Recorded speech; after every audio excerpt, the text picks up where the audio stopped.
Hello everyone.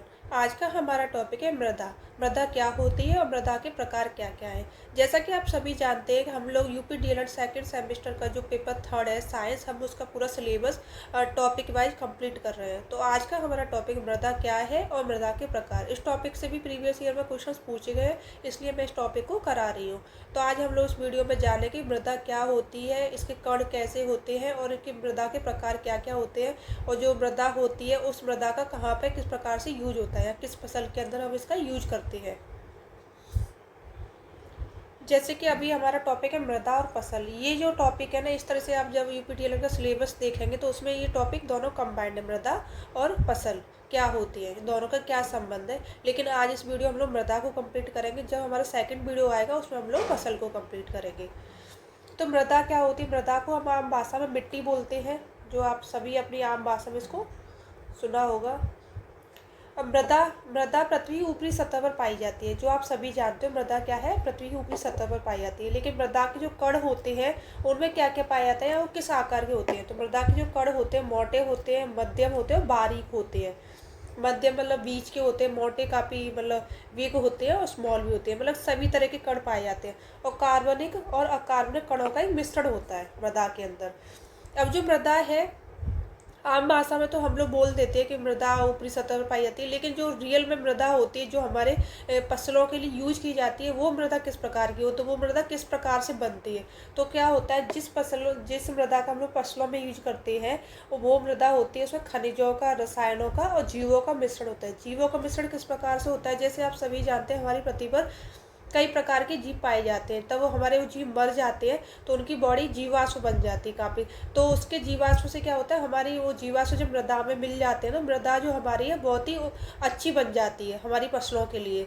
काफ़ी मतलब होता है ना, उसकी उर्वरता शक्ति है, जो फर्टिलिटी है वो काफ़ी अच्छी हो जाती है, क्योंकि उसमें जीवाश्म मिल चुके हैं। जीवाश्म कैसे बनते हैं? जीवों के मरने से, सड़ने गलने से बनते हैं। खनिज और रसायन कैसे मिलते हैं? जैसे आप जानते हो हमारी पृथ्वी पर कई प्रकार के खनिज पाए जाते हैं और रसायन भी पाए जाते हैं। और खनिज कैसे? जैसे चट्टानों के टूटने से होता है ना, खनिजों का निर्माण होता है, और कई तरह के रसायन हमारी पृथ्वी पर पाए जाते हैं। वो सब जब मृदा में मिल जाते हैं तब एक अच्छी मृदा का निर्माण होता है। मृदा के जो कण होते हैं वो कई प्रकार के होते हैं। जैसे कि फर्स्ट जो कण होते हैं वो होते हैं किले। किले का जो साइज होता है वो होता है 0.002 mm। ये इतना होता है। ये कभी कभी पूछा जाता है ऑब्जेक्टिव क्वेश्चन में, वैसे अभी तक ये पूछे नहीं गए, इनका साइज नहीं पूछा गया, प्रकार इनके टाइप्स पूछ लिए जाते हैं। तो ये चिकनी मृदा क्या होती है? क्ले होती है। क्ले क्या होता है? इसका यूज क्या होता है? जैसे आपने देखा होगा मिट्टी के जो बर्तन बनाए जाते हैं उसमें एकदम चिकनी मिट्टी का यूज किया जाता है बर्तन बनाने के लिए। उसमें कोई भी कंकड़ या पत्थर नहीं होता, एकदम से मिट्टी को पूरा चिकना कर लिया जाता है। काफ़ी मेहनत करनी पड़ती है इस मिट्टी को चिकना करने के लिए। और दूसरी जो हमारी मृदा के जो कण होते हैं वो होते हैं गाद। गाद वाले सिल्ट। जैसे आपने नदियों तालाबों में देखा है कि जब पानी सूख जाता है तो उसमें से नीचे नदियों में, तालाबों में आपको मतलब होता है ना, गिल्ट मिलता है। चिकना सा दलदला सा मिट्टी होती है जिसमें होता है ना, काली होती है, वो होता है गिल्ट, जो तालाबों में पाई जाती है। इसका जो साइज होता है वो होता है 0.002 से 0.02 mm। एक एक जीरो सब में कम होता जाता है, ये आपको याद रखना है क्रम इनका। और बारीक जो मिट्टी होती है इसका यूज हम किस में करते हैं? जैसे आपने देखा है जब मकान बनता है तो हम उसमें जो प्लास्टर के लिए जो यूज होता है, तो हम ना मिट्टी को प्रॉपर अच्छे से छानते हैं उसके कणों को, तो उसके जो प्लास्टर के लिए हम लोग बारीक मिट्टी का यूज करते हैं। इसका जो साइज होता है 0.0 से 0.0 mm तक होता है। जो मोटी मिट्टी होती है, बालू, मोटी बालू होती है, इसका यूज किस में होता है? इसका यूज क्या होता है? जब मकान की नींव भरी जाती है तो उसमें यूज होता है, फर्श में यूज होता है, फर्श बनाने के लिए मोटी बालू का यूज होता है। और जो छत बनाने के लिए कंक्रीट का यूज करते हैं उसमें भी मोटी बालू का यूज होता है। इसका जो साइज होता है वो होता है 0.0 से 2 mm तक होता है। इनके साइज के अकॉर्डिंग इनके कणों का हम पता लगा सकते हैं। जिस कण का साइज इतना होगा वो उतना ही मतलब जैसे बारीक है, जिसका साइज बहुत कम है तो वो चिकनी मिट्टी होगी, जो थोड़ा मोटा होगा तो बालू मिट्टी होगी। तो इनका जो साइज होता है वो इनके कणों के ऊपर डिपेंड होता है। और जो सिल्लार होता है, सिल्लार और बजरी, इसका यूज क्या किस में होता है? सिल्लार और बजरी जैसे आपने देखा इसमें स्टोन होते हैं। इसमें स्टोन तो आपने देखा सड़क वगैरह बनाने के लिए स्टोन का यूज होता है, और नींव वगैरह भरने के लिए भी स्टोन का यूज होता है। तो इनका जो साइज है वो 2 mm से भी अधिक होता है। मतलब मोटे मोटे पत्थर होते हैं जिसको हम लोग बजरी या सिल्लार बोलते हैं। मृदा का उपयोग, मृदा के जो यूजेज होते हैं वो क्या क्या होते हैं। जैसे कुछ तो कॉमन है, जैसे आप जानते हो कि मिट्टी के बर्तन बनाने के लिए मृदा का उपयोग होता है, जैसे सुराही, मटका, कुल्हड़, मतलब काफ़ी सारे मिट्टी के बर्तन बनाए जाते हैं मिट्टी का यूज करके। एक सबसे मोस्ट यूजेज है जो एग्जाम्स में पूछा जाता है कि जो पेड़ पौधे क्या करते हैं, मिट्टी से जल के साथ खनिज लवणों का अवशोषण करते हैं। जैसे आपको पता है हमारी जो अच्छी मृदा होती है उसके अंदर काफ़ी सारे खनिज लवण पाए जाते हैं। अब जो पेड़ पौधे हैं उनको जीवित रहने के लिए खनिज लवण चाहिए होते हैं, तो वो क्या करते हैं, जब मिट्टी से जल का अवशोषण करते हैं उसके साथ खनिज लवणों का भी अवशोषण करते हैं, जिससे क्या होता है उनके अंदर जो प्लांट्स हैं उनके खनिज लवणों की पूर्ति हो पाती है। और क्या होता है, जल तथा CO2 की सहायता से सूर्य के प्रकाश की उपस्थिति में अपना भोजन बनाते हैं। ये तीनों पॉइंट्स उनके लिए, पेड़ पौधों के लिए कंपलसरी है। तीनों में से एक ही पॉइंट्स नहीं होता, जल के साथ खनिज लवणों का अवशोषण जो मिट्टी से किया जाता है, और जल तथा CO2 की सहायता से क्या करते हैं ये कि सूर्य के प्रकाश की उपस्थिति में अपना भोजन बनाते हैं, जिससे क्या होता है पेड़ पौधे जीवित रह पाते हैं। और पेड़ पौधे जीवित रहते हैं तभी मनुष्य जीवित रह पाता है। सारी चीज़ें आपस में एक दूसरे पर डिपेंडेंट होती हैं।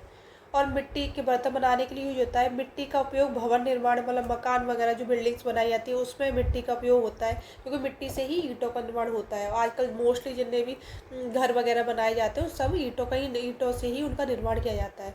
भारत में अभी तक कुल 8 प्रकार की मिट्टी पाई जाती है, और जिनकी उर्वरकता क्षमता है, जो फर्टिलिटी है, उस सबकी अलग अलग होती है। जिसे फर्स्ट होती है हमारी जलोढ़ मिट्टी, फिर होती है काली मिट्टी, लाल और पीली मिट्टी, लैटेराइट मिट्टी, शुष्क मृदा, पर्वतीय मिट्टी, जैविक मिट्टी, लवणीय तथा क्षारीय मिट्टी। ये 8 प्रकार की मृदा है जो हमारे भारत में पाई जाती है। ये क्वेश्चन कभी कभी पूछ लिया जाता है कि भारत में कितने प्रकार की मृदा पाई जाती है। ये ऑब्जेक्टिव क्वेश्चन के अंदर पूछा जाता है। फर्स्ट जो हमारी मिट्टी होती है वो होती है जलोढ़ मिट्टी। जलोढ़ मिट्टी कैसी होती है, जैसे आपको ये डायग्राम हो रहा है इस टाइप की होती है जलोढ़ मिट्टी, जो आपको पिक्चर में दिखाई दे रहा होगा। जलोढ़ मिट्टी वह मिट्टी होती है जो बहते हुए पानी के साथ जमा होती है। जैसे नदियों का पानी, जो नदियों में पाई जाती है, जो तालाबों में जो मिट्टी पाई जाती है वो होती है जलोढ़ मिट्टी। ये क्या होता है, बहते हुए पानी के साथ इकट्ठी हो जाती है। इसको आम भाषा में रेती भी बोलते हैं। यह काफ़ी भुरभुरी होती है और ढीली होती है, मतलब ये इसको जब आप हाथ में लोगे तो काफ़ी लूज होती है, मुट्ठी से आसानी से निकल जाती है। इसके कण ना आपस में चिपकते नहीं है, काफ़ी भुरभुरी होती है। जिसमें गाद, बालू और बजरी कई बड़े और छोटे कण पाए जाते हैं। ये इसमें सारे कण पाए जाते हैं। गाद क्या होता है, जब जब नदी में पानी होता है, नदी के नीचे वाली जो मिट्टी होती है वो गाद होती है, उस जो वाले गाद वाले कण वहाँ पाए जाते हैं। बालू होती है, जब इसके जो महीन कण होते हैं वो बालू होते हैं, मोटे कणों को हम बजरी कहते हैं। इसमें तीनों प्रकार के कण पाए जाते हैं। ये जलोढ़ मिट्टी के अंदर तीनों प्रकार के कण पाए जाते हैं। और जलोढ़ मिट्टी में क्या होता है, नाइट्रोजन और फास्फोरस की मात्रा कम होती है। इस मिट्टी को अक्सर नदियों के किनारे देखा जा सकता है। इसी मिट्टी का यूज मोस्टली मकान बनाने के लिए किया जाता है। जलोढ़ मिट्टी की गेहूं की फसल के लिए उत्तम माना जाता है इस मिट्टी को। इसके अलावा इसमें गन्ना तथा आलू की खेती भी की जाती है। ये मोस्टली क्या होता है, गेहूं की फसल के लिए अच्छी होती है, और इसमें गन्ना और आलू की खेती भी कर सकते हैं। अगला हमारा होता है काली मिट्टी, ब्लैक सॉइल। ये क्या होता है, यह भारत की मिट्टियों में अलग मिट्टी होती है, सबसे डिफरेंट मिट्टी होती है। इसे रैगुर भी कहा जाता है। ये वाला पॉइंट पूछा जाता है कि काली मिट्टी का दूसरा नाम क्या है। काली मिट्टी को रैगुर मिट्टी के नाम से भी जाना जाता है। इस मिट्टी में नाइट्रोजन, पोटास और ह्यूमस की कमी होती है।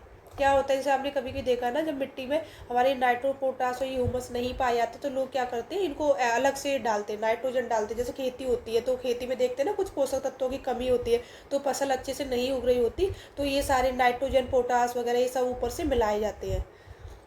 इस मिट्टी में कपास की खेती अधिक होती है, जिसको हम कॉटन कहते हैं। कॉटन की खेती होती है काली मिट्टी के अंदर। इसे हम काली कपास की मिट्टी भी कहा जाता है। भारत में यह मिट्टी महाराष्ट्र, मध्य प्रदेश, गुजरात और कर्नाटक में पाई जाती है। ये जो कपास की खेती है वो भी महाराष्ट्र, मध्य प्रदेश, गुजरात और कर्नाटक में होती है। और इस जो काली मिट्टी को ना कपास की काली मिट्टी भी कहते हैं। यह मिट्टी जल को अधिक सोखती है। सूखने के बाद इस मिट्टी में दरारें पड़ जाती हैं, मतलब ये जल का ज़्यादा अवशोषण करती है, इसको जल की ज़्यादा जरूरत पड़ती है, और सूखने के बाद ये काफ़ी ड्राई हो जाती है। इस मिट्टी का निर्माण दक्कन ट्रैप की लावा चट्टानों के फूटने से होता है। इस मिट्टी को लावा मिट्टी के नाम से भी कहा जाता है। इसके दो नाम है, रैगुर मिट्टी और लावा मिट्टी। क्या होता है, दक्कन ट्रैप जो है, दक्कन ट्रैप की जो लावा चट्टान के फूटने से इस मिट्टी का निर्माण हुआ है। कभी कभी ये लाइन पूछ ली जाती है, ये मोस्ट इंपॉर्टेंट लाइन है कि इस मिट्टी का निर्माण कैसे हुआ है। दक्कन ट्रैप के लावा चट्टानों के फूटने से इस मिट्टी का निर्माण होता है, और यह मिट्टी जो कपास की खेती के लिए बहुत अच्छी मानी जाती है। अगला हमारा पॉइंट है रेड, लाल मिट्टी और पीली मिट्टी या पीली मिट्टी, दोनों एक ही दोनों को जो एक ही मिट्टी है, इसको दोनों नामों से जाना जाता है। इस मिट्टी का निर्माण ग्रेनाइट चट्टानों के टूटने से होता है। ये पॉइंट आपको याद रखना है, तभी इसका कलर क्या होता है, रेड होता है। इस मिट्टी में लोहा, चूना और एल्युमिनियम अधिक मात्रा में पाया जाता है, जिसके कारण इसका रंग लाल दिखाई देता है। मतलब जहाँ लोहा ज़्यादा पाया जाता है तो उसका कलर, लोहा ज़्यादा पाने की वजह से इसका कलर क्या होता है, रेड होता है। और पानी के संपर्क में आने पर ये मिट्टी पीली दिखाई देती है, इसलिए इसको लाल और पीली मिट्टी के नाम से जानते हैं। भारत में यह मिट्टी राजस्थान, उत्तर प्रदेश, मध्य प्रदेश, छत्तीसगढ़, झारखंड और तमिलनाडु और महाराष्ट्र में देखने को मिलती है। कुछ स्टेट के नाम आपको याद रखने हैं, कभी कभी पूछ लिया जाता है कि उत्तर प्रदेश में कौन सी मिट्टी पाई। वैसे तो सभी स्टेट में कई प्रकार की मिट्टियाँ पाई जाती हैं, पर आपको मिट्टी के नाम से याद रखना है। एक दो स्टेट के नेम कभी कभी पूछे जाते हैं। इस मिट्टी में अधिकतर मोटे अनाज जैसे ज्वार, बाजरा, मूंगफली, अरहर, मक्का आदि की उपज होती है। मोस्टली क्या है, ज्वार, बाजरा, मूंगफली ये राजस्थान में सबसे ज़्यादा पाया जाता है। तो इसका मतलब क्या है कि राजस्थान में मिट्टी ज़्यादा मात्रा में पाई जाती है। अगली है हमारी लैटेराइट मिट्टी। यह मिट्टी लैटेराइट चट्टानों के टूटने से बनती है। इसके नाम से ही आपको पता है कि मिट्टी का निर्माण कैसे हो। लैटेराइट जो चट्टानें होती हैं उनके टूटने से होता है। लैटेराइट मिट्टी में लौह अयस्क, एल्युमिनियम ऑक्साइड की अधिक मात्रा पाई जाती है। और इसमें लौह ऑक्साइड पाया है तो ये भी रेड कलर की होती है, लेकिन नाइट्रोजन, फास्फोरस, पोटास, चूना, कार्बनिक तत्व अधिक मात्रा में नहीं पाए जाते। लैटेराइट मिट्टी चाय, कॉफ़ी की फसल के सबसे अधिक उपयोगी मानी जाती है। जैसे आपको पता है चाय और कॉफ़ी सबसे ज़्यादा असम में पाई जाती है, तो इसमें यह तमिलनाडु, केरल, कर्नाटक, महाराष्ट्र और पश्चिम बंगाल में मिल जाती है। अगला हमारा पॉइंट है शुष्क और मरुस्थलीय मिट्टी। मरुस्थलीय मिट्टी जैसे आपको पता है मरुस्थल कहाँ पे पाया, सबसे राजस्थान में पाया जाता है, तो मरुस्थलीय मिट्टी भी वहीं पे पाई जाती है। सबसे ज़्यादा ड्राइनेस कहाँ पे होती है, शुष्कपन कहाँ पाया जाता है, राजस्थान में पाया जाता है। तो इसके नाम से ही पता चल रहा है कि मतलब ये ज़्यादा मात्रा में राजस्थान में पाई जाती है। शुष्क मरुस्थलीय मिट्टी ऐसी मिट्टी है जिसमें घुलनशील लवण एवं फास्फोरस की मात्रा अधिक पाई जाती है। इस मिट्टी में नाइट्रोजन, कार्बनिक तत्व अधिक मात्रा में नहीं पाए जाते। इस मिट्टी यह तेलहन में तिल के उत्पादन के लिए अधिक उपयोगी मानी जाती है। मरुस्थलीय मिट्टी यह सबसे अच्छी फसल का उत्पादन किया जा सकता है, लेकिन इसके लिए आपके पास जल की अच्छी व्यवस्था होनी चाहिए। लेकिन जब आपके पास जल की व्यवस्था हो तभी आप कोई फसल उगा सकते हैं। अगर जल की व्यवस्था नहीं है तो आप कोई फसल नहीं उगा सकते।